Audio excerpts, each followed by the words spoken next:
and welcome to Dustin's Kaleidoscope. I am Dustin, and I have the pleasure of being here today with Hans Lundy, who is a muralist. You may have seen some of the murals that he has created locally in South Orange. So we're going to talk to him today. Thank you so much for being here. Thank you for having me. Thank you for having me. It's a pleasure. So, Hans, I actually walk by your mural at least 5 times a week, and I just happened to find out that it was you from social media. So, as I was going through some of your social media, I learned that you have a very vast background. Can you tell us a little bit about your background? Yeah. My name's Hans. I'm a muralist illustrator. I'm also the project manager for Yendor. My background as far as murals is very interesting, actually. So I started out doing a lot of like illustrations. I went to school for illustration. Okay. It just so happened that one of my friends, I went to like a mural reveal, right? And one of my friends was like, "Hey, have you met Malcolm?" Which is like my partner now, which is crazy ironic. But we met, and he was the one that kind of introduced me to the mural world and like the graffiti world and everything like that, and like kind of showed me like the historical background of it and how it ties to like community and all this other stuff. And then I kind of started my own journey when it comes to that, like picking up the spray can, understanding how to break down a wall, understanding how to create an image to connect with community and all that other stuff. So it's been a journey, but I've been like a full-time muralist artist for the past 3 years, and I haven't looked back yet. So wow. I must be doing something right. I can't believe. So I'm thinking about the mural that I've seen, and I'm like, I can't believe that you've done all that in 3 years. Like you've gotten to that point. Yeah. So how do you transition from being an illustrator to being a muralist? So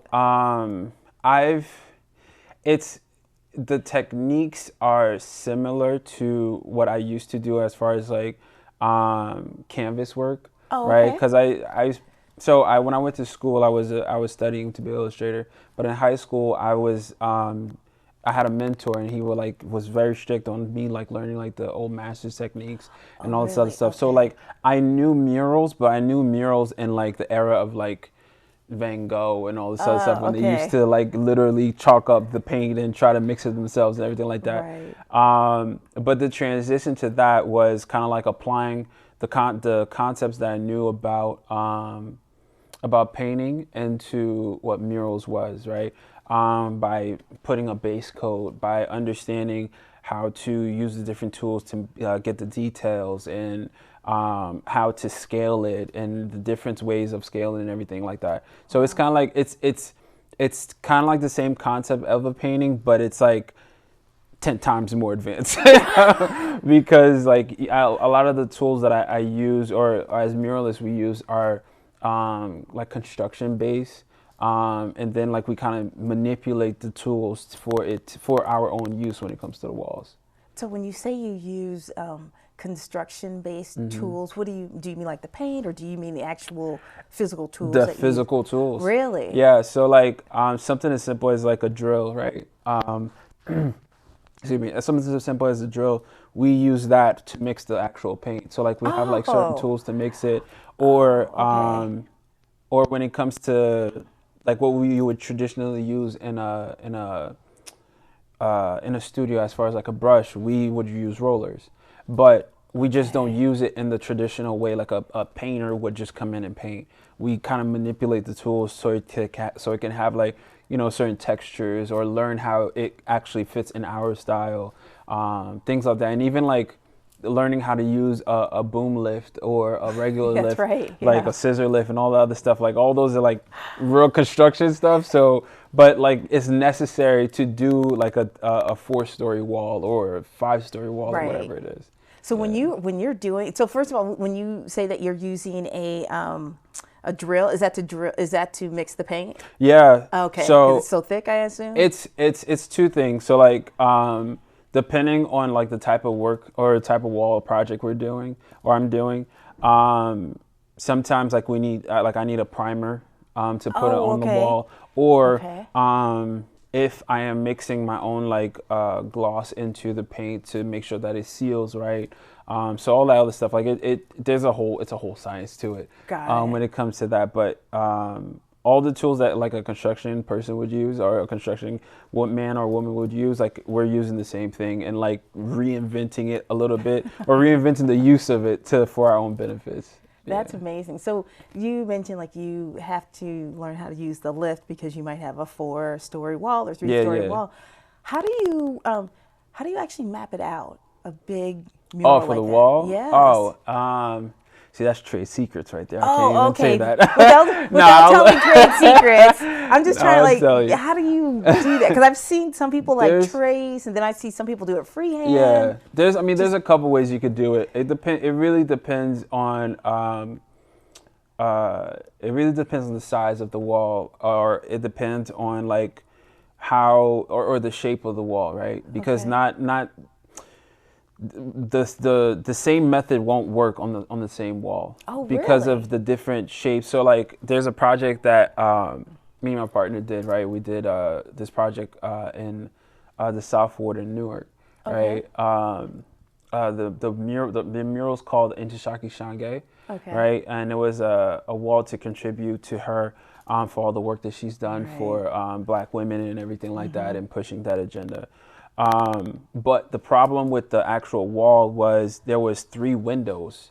So like imagine like a square wall, and Right. then you have 3 big windows in the middle of it. Oh, So okay. for like a project like that, it's easier to do like a projection. So like what we would do is Oh, that okay. we would like trace in a way the artwork that's supposed to be on there, Right. project it at night, and then sketch it out and try to map it through the windows and go around this. Yeah, it's a whole thing, and go around like the objects and everything like that.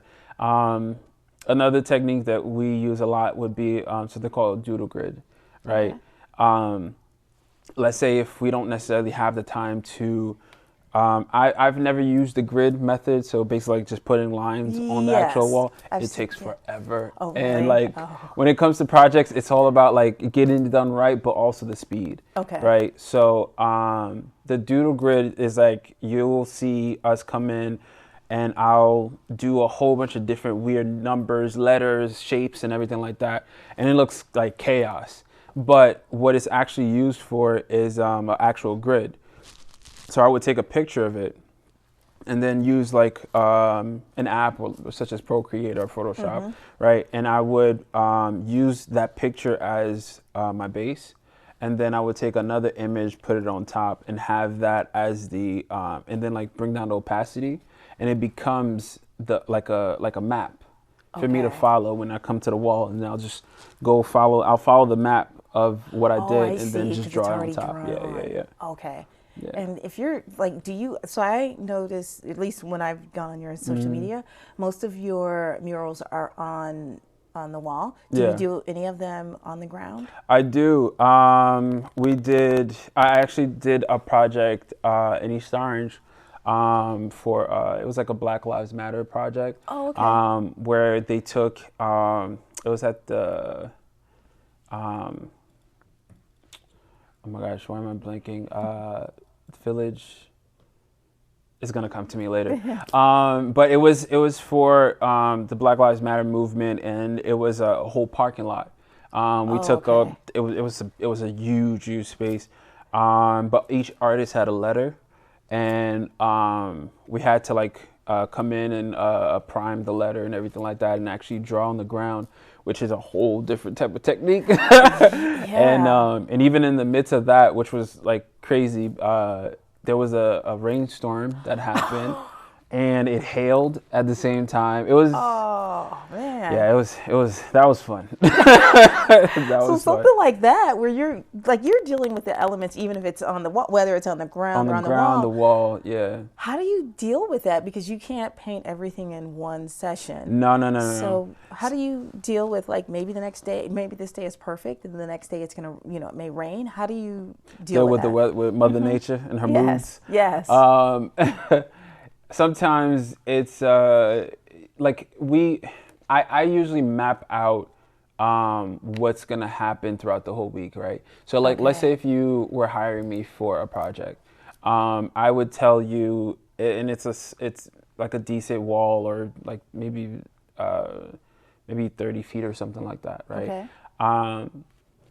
What I would do is I would give you like a map out of like what is going to happen each day, but put an extra week on top of it. Oh, Right. So like, let's for say weather. right. Okay. So let's say if the project is going to take me like a week to do, I'll probably tell you 2 weeks just in case. Right. But usually the process that I follow and that has been working for me would be depending on the condition of the wall. Certain walls it requires, maybe a patch up. Maybe it requires to be sanded down or something like that. You do all that? The patch up work I do, but the sanding, like that, I kind of leave that for the actual client. Oh, okay. Okay. But when it comes to like, maybe patching up a crack or something like that, depending on what's agreed upon, we would definitely do that. Okay. But first would be the priming, then it Okay. would be putting like base coats, Okay. and then it would be like putting details on the wall. So once you have that primer on, you're good to go, right? Yeah. Because then if it rains or snows or Yeah, hails, we're good. you're good. We're Okay. good. Yeah. Okay. That's no problem. And then once we have like the sketch and the base coat on, that's like a bulk of the work already done. Oh, so okay. yeah, and then it just, for me, that's the fun part. Like I love doing like the details and all that other stuff. So Right. And playing around with the spray cans, and that's always fun. You feel like you're doing something wrong, but you're actually working. So it's like, it's a cool thing. Right. But once I start doing the details and all that stuff, like things starts moving a little bit faster. But putting like a strong base coat on top of the wall or on top of the ground is like so important when it comes to doing any type of mural. And how long do murals usually last? It depends. So for a standard wall mural, it depends on the condition, right? Okay. If it's an interior mural, it'll probably last for 10 years. Oh, wow. Okay. Or longer, depending on like, if no one's like damaging it or anything of the sort. But like for a wall that is like an exterior, it would last close to around the same time, but it depends if it's sealed or not. Right. Okay. So we use something called anti-graffiti, right, coat on top of the walls, which is basically like how you go to like Lowe's or Home Depot? Yes. And then, there. yep. Oh, me too. And she'll ask for like, and they'll tell you, oh, do you know you want gloss or eggshell or semi-gloss on the paint? Right. So that is technically like the protective layer. That sheen is a protective layer. So it's kind of like the same thing that we put on the wall, which adds another like 5 to 6 years on top of the wall. So it really depends on what is happening on the actual wall. A ground mural is different though. Those usually last maybe 5 years tops. Oh, okay. Yeah, because of the abuse that happens. People are walking, right. the cars, rain, snow, hail, and especially nowadays, you don't know what's going to happen with the weather, so you never know. Right. But usually, like, they have a lifespan of 5. Okay, well, we're going to leave that right here. We're going to come back and after we take this break, but I'm Dustin Dumas, and I'm here with Hans Lundy, and we will be right back.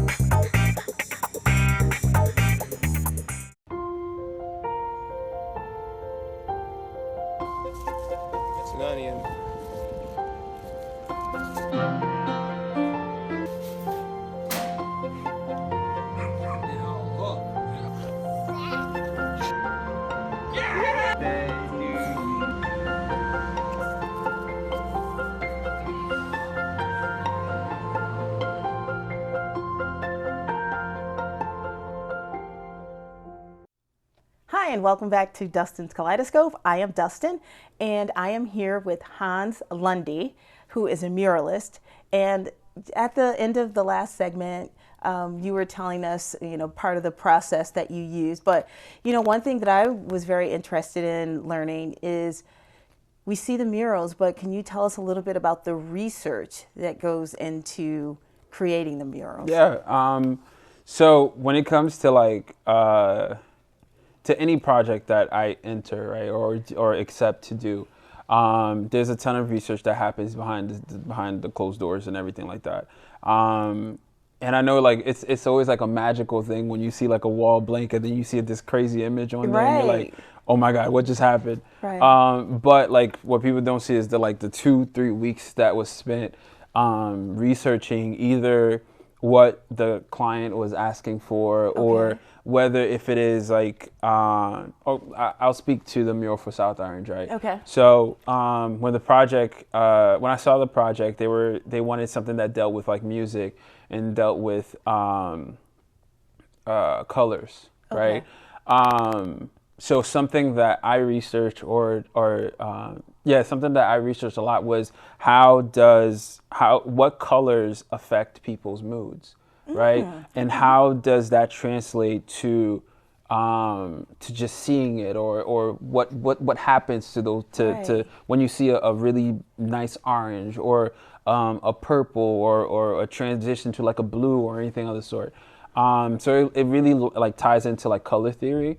So I wanted to use that into the mural because I know that when it came to, especially with that area, such a busy street, but also there's a lot of events that happens there. Yep. So I wanted to create something that would correlate to the events that happens, whether if it is a music or a live band playing or dancing, or even just someone deciding to take a seat by the park. Right. And just take a rest, right? But I wanted them to feel that warmth still, even if there's no music. I wanted them to feel it. You know what I'm saying? Feel that, And even with like the way that like I the characters I chose and everything like that, showing a woman playing saxophone and you see the young boy jumping in the air, with all the instruments around him, you know, showing like inspiration and wanting to do it and everything like that. So it's a ton of research that comes behind it. For murals that are a little bit more heavy into community, it flips into studying and doing research about the actual community, meaning like how long has the community been around, what is the type of people, culture that lives there and everything like that. What does the city stand for? What do the people like to do around that city? And we try to bring all that information into an image. Yeah. I'm so glad you mentioned that because I think a lot of people may not understand. Yeah. You know, when they see a mural, they see the beautiful colors, the images, Right. but I don't think most people would understand that you do this research to make sure it's relevant to the community. Exactly. Yep. And I think that's so important for people to understand because I think sometimes people may just think like, oh, people, they just had a bunch of paint and then they just did whatever. No, not at all. Even like even some murals that seem very simple, they're really not, because some of them are actually, I don't know what other artists do, but I'll speak for myself and the people that I've worked with, like, there's a lot of research that comes upon it, and that's what makes sometimes when someone would ask for a mural, yes, I would tell them, and they're like, oh, I want it now, and we're like, wait, let's slow down, right? because you kind of have to explain to them the process of actually creating a solid, good mural. Right. You know what I'm saying? And not something that is just going to be put up and it looks pretty, but something that is going to be put up and it's going to be effective. Yes. And effective. And when I speak effectiveness in the sense of like captivating the viewer, it creates a conversation. And what happens after the mural, how do we connect it to community? How are we connected to the people that's surrounding it, So there's a lot of different things that happens when it comes to an actual mural. Yeah. So we talked a little bit off camera about what the difference is between a muralist and a graffiti artist. Can you just explain to people briefly? Yeah. So when it comes to like a graffiti artist, there's a lot of rules that happens, right? Or their objective is different from a muralist. Right. When it comes to a muralist, we deal with more of of the community, and we deal with more of a client-based type of situation. Or depending on the wall in the space, we might throw something up and ask permission, right? Okay. Where a graffiti artist, there is no permission. The goal of it is more so to how fast can I put this up, right? They either do a tag or what they call a throw up, which is like if you ever see like those letters, those really bold letters. Oh, yes, and then yes. black outline with the white. Yes. Yeah. So that's called a throw up. So okay. it's about the location, it's about the speed that you can do it, and how, in a way, like how risky can you get with it? Like, so like to look back at it and be like, wow, somebody actually dared to do that and they did it.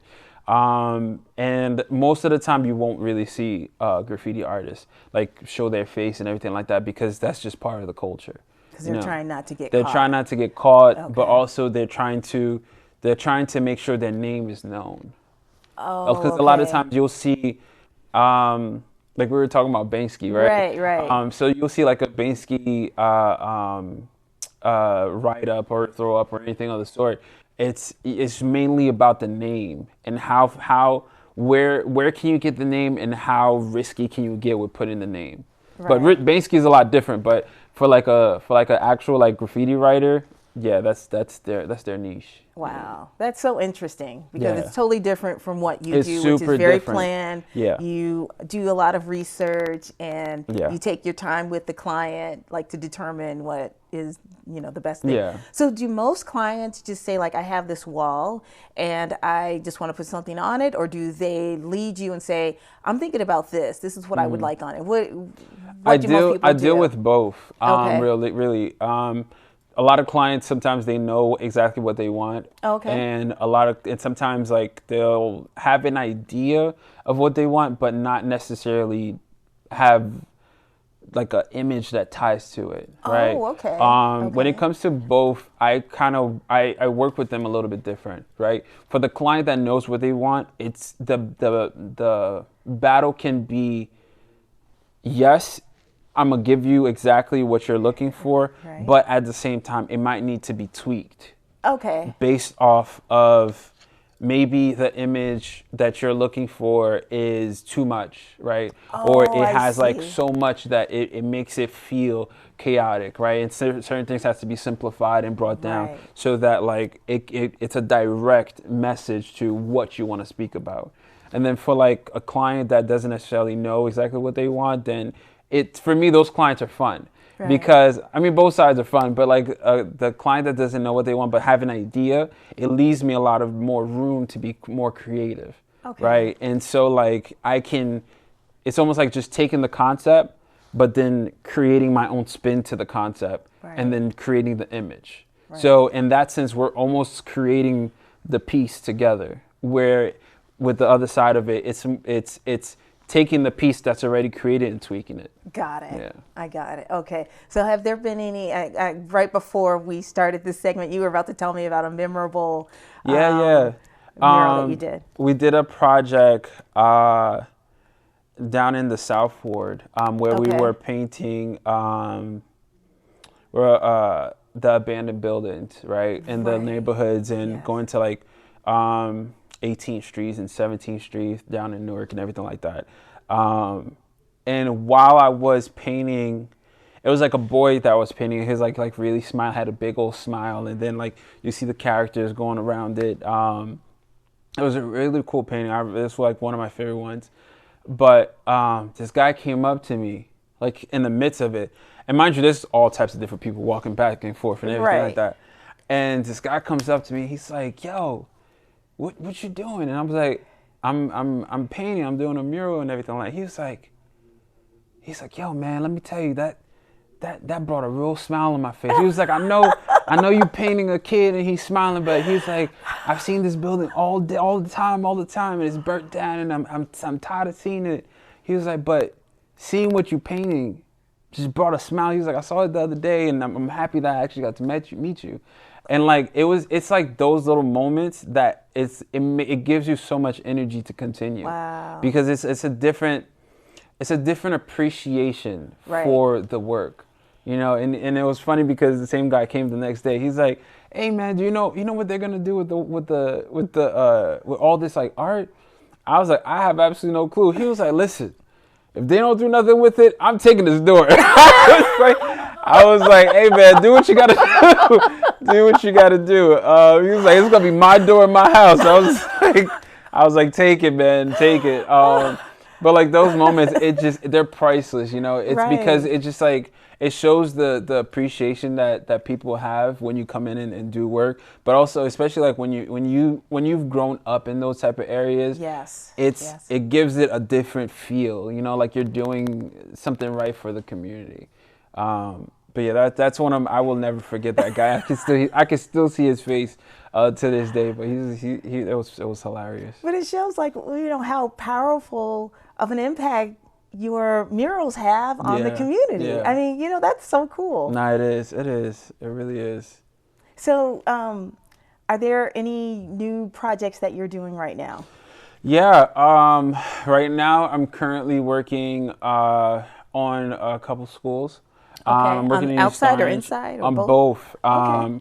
If you know East Orange a little, you know the school Dionne Warwick. Oh yes, Yep. yes. So currently we're kind of like renovating like kind of like the whole space. Oh, okay. So as soon as you go into the school, like there's like two murals that's like right in the entrance and like all that other stuff. So the idea is to take a school that has a lot of history, but bringing it into a modern sense, right? And bringing certain messages within the murals. So every Okay. time you walk into the stairway, or every time you walk into a corridor, like there's a image that is like right there that speaks to whether if it is like encouraging the kids or whether if it is showing them an idea of what they could be. Like things like that. But Right. that's one of the projects I'm working on. And then we're actually going to do a ground mural soon for East Orange, and then there's a couple in Newark. It's a lot. Wow. I'm kind of everywhere a little Wow. bit. Well, how Yeah. can people find? We have like about 30 seconds left. Yeah, How yeah. can people find out what you're doing, where you are, and that kind of thing? Yeah, so you can find me on Instagram. I post all the time. It is solo SOLO _ 1804. Okay. And then you can also find me on my website. It's hanslundy.com, HANSLUNDY.com. Any of those social media platforms except Twitter. I'm not really on Twitter like that, Okay. but Facebook, Instagram, and of course my website. You'll find me, and YouTube as well. Okay. Yeah. Thank you so much for No joining problem. me. This was really a lot of fun. Like, No I don't often get to meet the artist of something that I pass by all the Yeah, time, yeah, so I yeah. appreciate it. No Thank problem. you so It was much a for coming pleasure. on. Thank you. I'm Dustin Dumas, and you have been watching Dustin's Kaleidoscope. We will see you next time. Bye.